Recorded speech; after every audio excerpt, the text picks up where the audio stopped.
Hello guys, welcome back to my channel Algorithm Minds. My name is Asan Khurram, and in this channel I teach programming skills in Python, MATLAB and R programming. I also teach Tableau, our data visualization tool as well.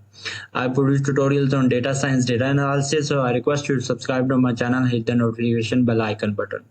So I have been publishing a series of tutorial videos regarding Tableau. In each tutorial I am going to teach you a skill related to Tableau.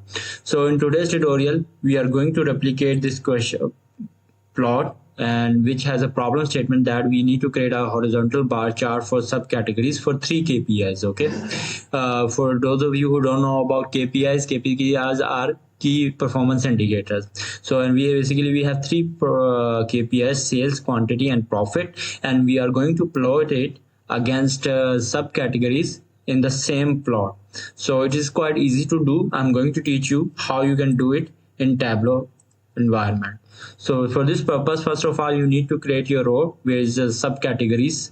So you will take this dimension from date plane and drag it to rows. After you have done that, now you simply need to just pick and drop that KPIs into column. So first of all, I'm going to pick profit, measure from data plane and drop it on column.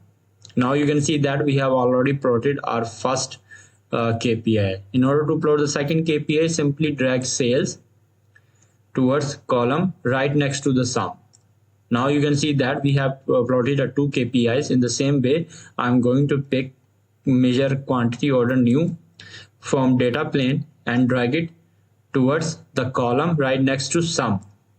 Now you can see that we have plotted all 3 KPIs in the plot, and we have successfully reproduced that plot that was given in the problem statement.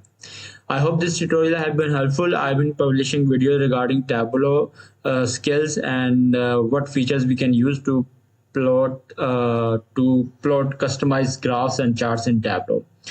Thank you for joining me, and I will catch you soon in the next video regarding Tableau tutorials. Thank you.